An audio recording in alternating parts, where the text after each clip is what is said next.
The Auxiliaries, Chapter 2. The trawlers seemed to look on mines as more or less fair play, but with the torpedo it is otherwise. A Yarmouth man lay on his hatch, his gear neatly stowed away below, and told me that another Yarmouth boat had gone up, with all hands except one. "'Twas a submarine, not a mine," said he. "They never gave our boys no chance. Nah. She was a Yarmouth boat. We knew 'em all. They never gave the boys no chance." He was a submarine hunter, and he illustrated by means of matches placed at various angles how the blindfold business is conducted. And then he ended, "There's always what he'll do. You've got to think that out for yourself while you're working above him, same as if it was fish. I should not care to be hunted for the life in shallow waters by a man who knows every bank and pothole of them, even if I had not killed his friends the week before. Being nearly all fishermen, they discuss their work in terms of fish, and put their leisure fishing overside when they sometimes pull up ghastly souvenirs. But they all want guns. Those who have 3-pounders clamour for sixes for 12s, and the 12-pound aristocracy dream of 4-inchers or on anti-aircraft mountings for the benefit of rowing zeppelins. They will all get them in time, and I fancy it will be long ere they give them up. One West Country mate announced that a gun is a handy thing to have aboard, always. "But in peacetime," I said, "wouldn't it be in the way?" "We'm used 'em to now," was the smiling answer. "Never go to sea again without a gun. I wouldn't. If I had my way, it keeps all hands pleased like." They talk about men in the army who will never willingly go back to civil life. What of the fishermen who have tasted something sharper than salt water? And what of the young 3rd and 4th mates who have held independent commands for the past 9 months past? One of them said to me quite irreverently, "I used to be the animal that got up the trunks for the women on baggage days in the old Bodiam Castle." And he mimicked their requests for the large brown box or the black dress basket, as a freed soul might scoff at his old life in the flesh. A common sweeper, my sponsor and chaperone in this Elizabethan world of 18th century seamen, was an A.B. who had gone down in the Landrill, assisted at the Helly-Doden line fight, seen the Blucher sink and the bombs dropped on our boats when we tried to save the drowning Werby. As he said, those Germans died Gott strafen their own country because we didn't wait to be straffed, and has now found more peaceful days in an office shore. He led me across many decks from craft to craft to study the various appliances that they specialize in. Almost our last was what a North Country trawler called a common sweeper. That is to say, a minesweeper. She was at tea in her shirt sleeves, and she protested loudly that there was nothing in sweeping. "See that wire rope?" she said. "Well, it leads through that lead to the ship which you're sweeping with. She makes her end fast, and you make yourn. Then you sweep together at whichever depth you've agreed upon between you, by means of that arrangement there which regulates the depth. They give you a glass sort of thing for keeping your distance from the other ship, but that's not wanted if you know each other. Well then, you sweep, as the saying is. There's nothing in it. You sweep till this wire rope fouls the bloomin' mines. Then you go on till they appear on the surface, so to say, and then you explode them by means of shooting at them with that rifle in the galley there. There's nothing in sweeping more than that. And if you hit a mine, I asked, you go up, but you hadn't ought to hit them if you're careful. The thing is to get hold of the first mine all right, and then you go on to the next, and so on, in a way of speaking. And you can fish too, tween times, said a voice from the next boat. A man leaned over and returned a borrowed mug. They talked about fishing, notably that once they caught some red mullet, which the common sweeper and his neighbor both agreed was not natural in those waters. As for mere sweeping, it bored them profoundly to talk about it. I only learned later, as a part of the natural history of mines, that if you rake the trinitrotoluol by hand out of a German mine, you develop eruptions and skin poisoning. But on the authority of two experts, there is nothing in sweeping. Nothing whatever. A block in the traffic. Now imagine not a pistol shot from these crowded quays, a little office hung round with charts that are penciled and noted over various shoals and soundings. There is a movable list of the boats at work, with quaint and domestic names. Outside the window lies the packed harbor. Outside that again, the line of traffic up and down, a stately cinema, show of 6 ships to the hour. For the moment, the film sticks. A boat, probably a common sweeper, reports an obstruction in a traffic lane a few miles away. She has found and exploded one mine. The office heard the dull boom of it before the wireless report came in. In all likelihood, there is a nest of them there. It is possible that a submarine may have got it in last night, between certain shoals, and laid them out. The shoals are being shepherded in case she is hidden anywhere, but the boundaries of the newly discovered mine area must be fixed and the traffic deviated. There is a tramp outside with tugs in attendance. She has hit something and is leaking badly. Where shall she go? The office gives her destination. The harbor is too full for her to settle down there. She swings off between the faithful tugs. Down coast, someone asks by wireless if they shall hold up their traffic. It is exactly like a signaller offering a train to the next block. Yes, the office replies. Wait a while. If it's what we think, there will be a little delay. If it isn't what we think, there will be a little longer delay. Meantime, sweepers are nosing round the suspected area, looking for cuckoo's eggs, as a voice suggests, and a patrol boat lathers her way down coast to catch and stop anything that may be on the move, for skippers are sometimes rather careless. Words begin to drop out of their air into the chart-hung office. 6.5 cables south, 15 east, of something or other.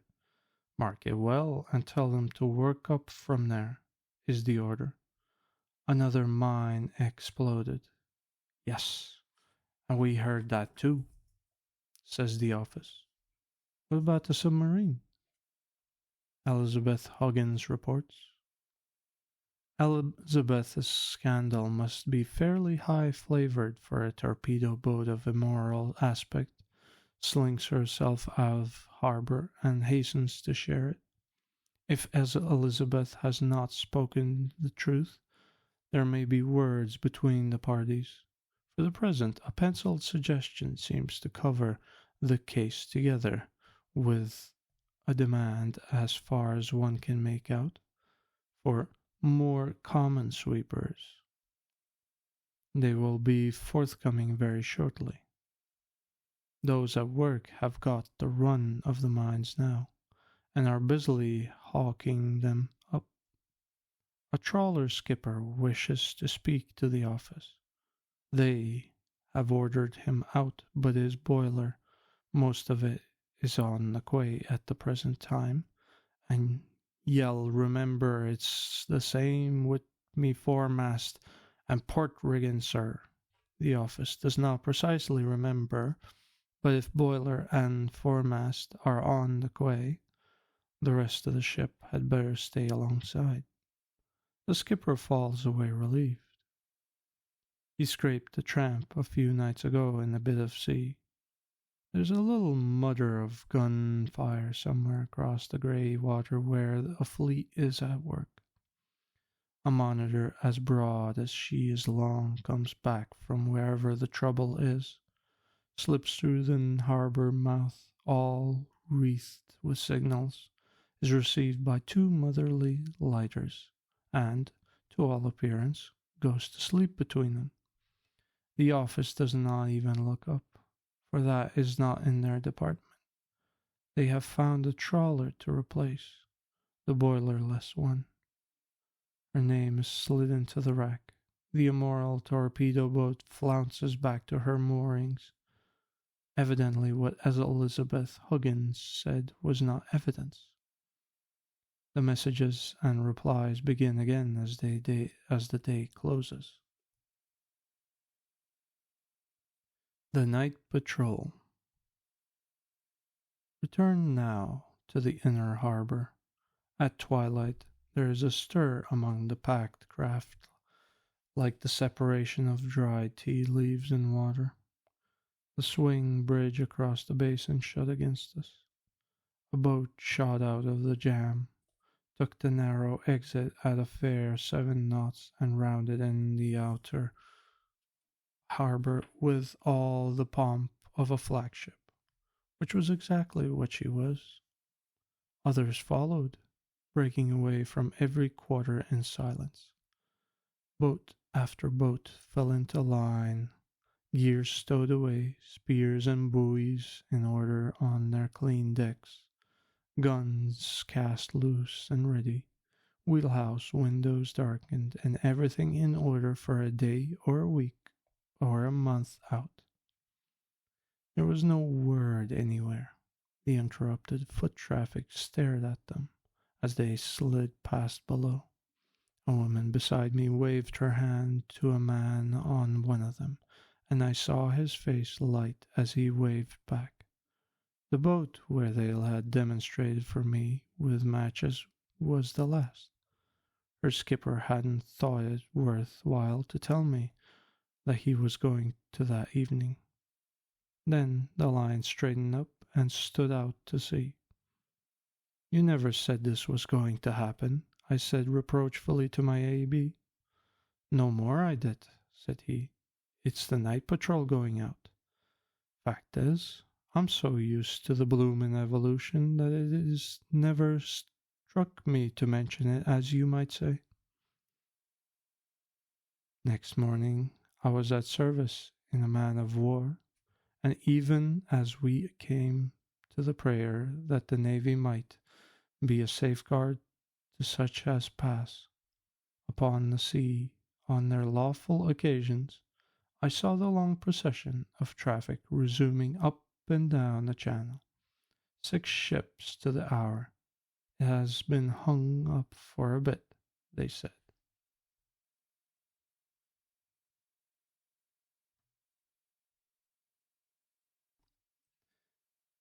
Farewell and adieu to you, Greenwich ladies. Farewell and adieu to you, ladies ashore, for we've received orders to work to the eastward, where we hope in a short time to strafe 'em some more. We'll duck and we'll dive like little tin turtles. We'll duck and we'll dive underneath the North Seas, until we strike something that doesn't expect us. From here to Cuxhaven it's going as you please. The first thing we did was to dock in a minefield, which isn't the place where repairs should be done. And there we lay doggo in 12-fathom water, with trinitrotoluol hogging our run. The next thing we did, we rose under a zeppelin, with its shiny big belly half blocking the sky. But what in the heavens can you do with 6-pounders? So we fired what we had, and we bade him goodbye. Submarines. Chapter 1. The chief business of the trawler fleet is to attend the traffic. The submarine in her sphere attends to the enemy. Like the destroyer, the submarine has created its own type of officer and man, with language and traditions apart from the rest of the service, and yet at the heart, unchangingly, of the service. Their business is to run monstrous risks from this earth, air, and water, in what, to be of any use, must be the coldest of cold blood. The commander's is more a one-man job, as the crew's is more teamwork than any other employment afloat. That is why the relations between submarine officers and men are what they are. They play hourly for each other's lives with death, the umpire always at their elbow on tiptoe to give them out. There's a stretch of water once dear to amateur yachtsmen, now given over to scouts, submarines, destroyers, and, of course, contingents of trawlers. We were waiting the return of some boats which were due to report. A couple surged up the still harbor in the afternoon light and tied up beside their sisters.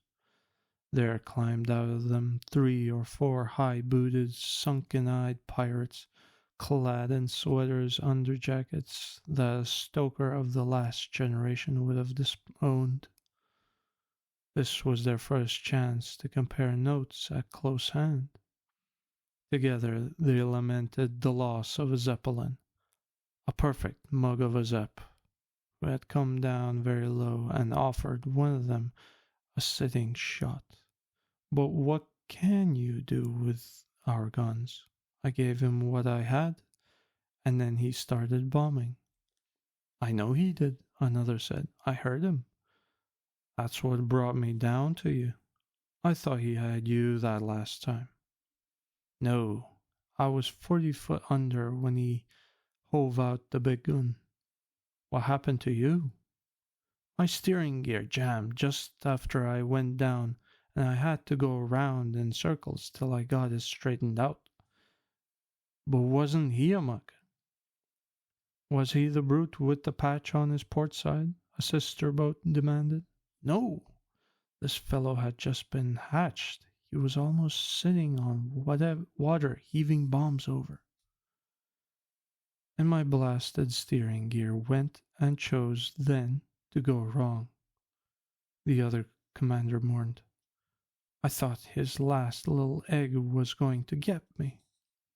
Half an hour later, I was formally introduced to 3 or 4 quite strange, quite immaculate officers, freshly shaved and a little tired about the eyes, whom I thought I had met before.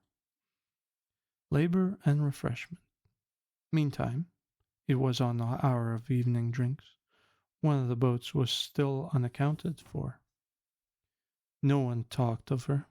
They rather discussed motor cars and admiralty constructors, but it felt like that queer twilight watch at the front when the homing aeroplanes drop in. Presently a signaller entered. V-42 outside, sir. Wants to know which channel she shall use. Oh, thank you. Tell her to take so-and-so.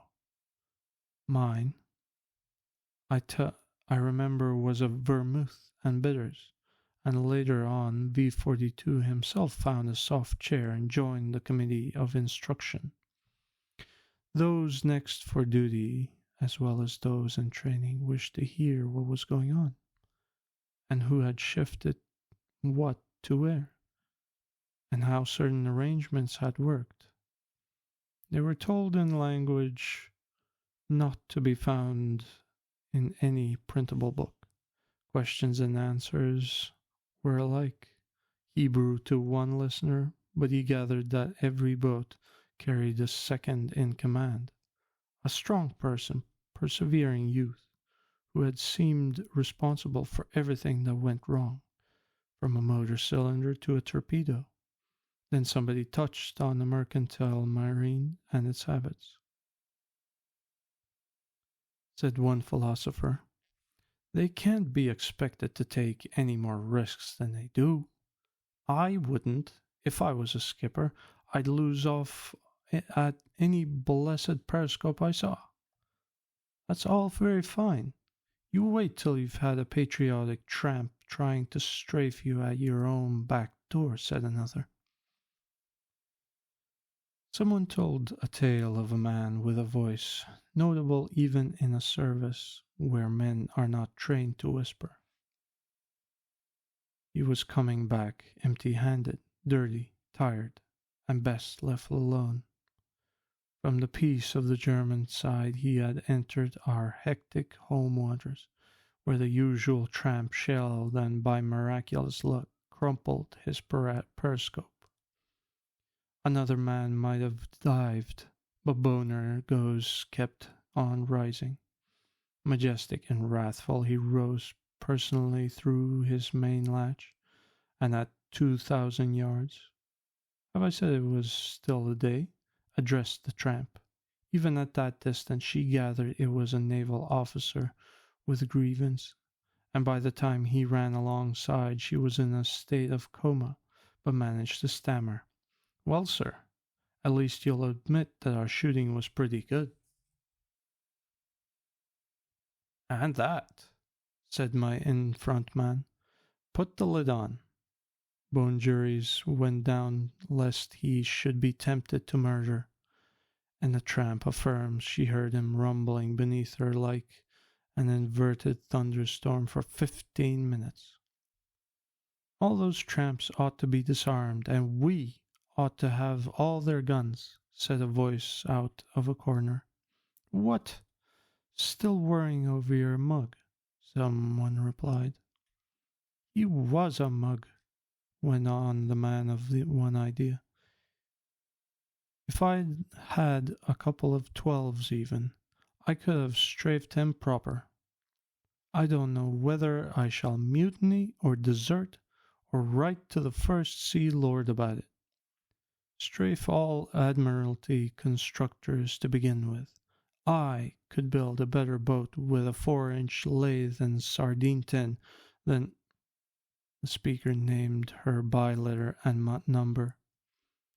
"That's pure jealousy," her commander explained to the company.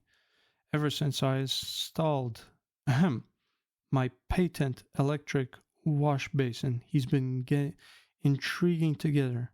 Why? We know he doesn't wash. He'd only use the basin to keep beer in." Underwater works.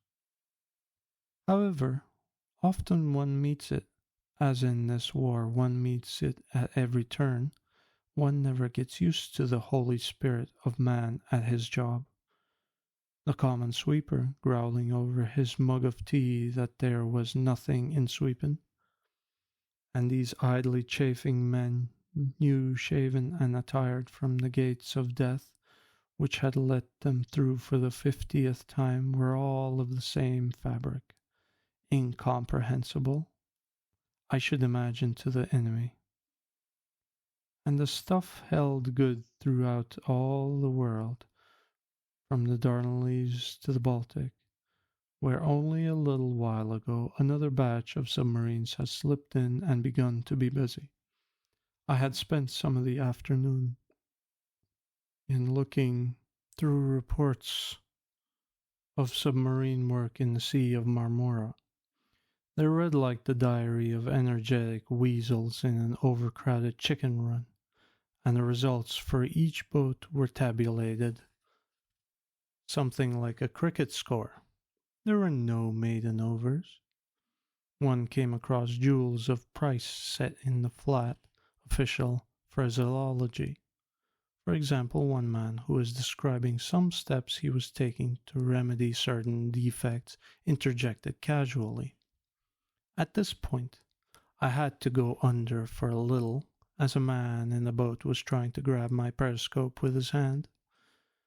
No reference, before or after, to the said man or his fate. Again, came across a dhow with a Turkish skipper. He seemed so miserable that I let him go. And elsewhere in those waters, a submarine overhauled a steamer full of Turkish passengers, some of whom, arguing on their allies' lines, promptly leaped overboard. Our boat fished them out and returned them, for she was not killing civilians. In another affair, which included several ships now at the bottom, and one submarine, the commander relaxes enough to note that the men behaved very, very well under direct and flanking fire from rifles at about 15 yards. This was not, I believe, the submarine that fought the Turkish cavalry on the beach. In addition to matters much more marvelous than any I have hinted at, the reports deal with repairs and shifts and contrivances carried through in the face of dangers that read like the last delirium of romance. One boat went down the straits and found herself rather canted over to one side. A mine and chain had jammed under her forward diving plane. So far as I made out, she shook it off by standing on her head and jerking backwards. Or it may have been, for the thing has occurred more than once, she merely rose as much as she could, when she could, and then released it by hand, as the official phrase goes. War nightmares. And who, a few months ago, could have invented, or having invented, would have dared to print such a nightmare as this? There was a boat in the North Sea who ran into a net and was caught by the nose. She rose, still entangled, meaning to cut the thing away from the surface.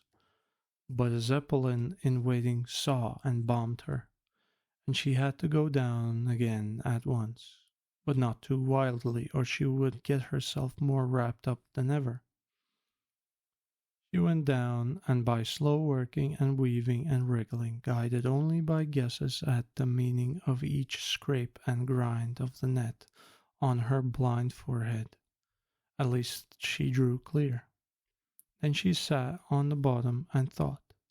The question was whether she should go back at once and warn her confederates against the trap, or wait till the destroyers, which she knew the Zeppelin would have signaled for, should come out to finish her still entangled, as they would suppose, in the net. It was a simple calculation of comparative speeds and positions, and when it was worked out she decided to try for the double event.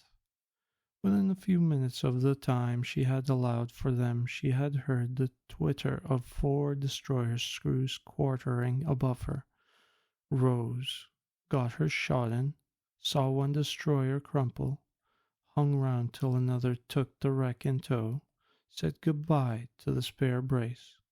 She was at the end of her supplies, and reached the rendezvous point in time to turn her friends. And since we are dealing in nightmares, here are 2 more, one genuine, the other mercifully false. There was a boat not only at, but in the mouth of a river, well home in German territory.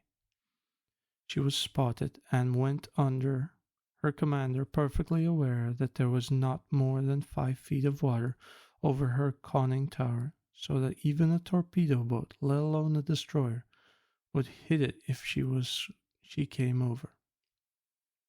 But nothing hit anything. The search was conducted on scientific principles while they sat on a silt and suffered. Then the commander heard the rasp of a wire trawl sweeping over his hull. It was not a nice sound, but there happened to be a couple of gramophones aboard, and he turned them both on to drown it.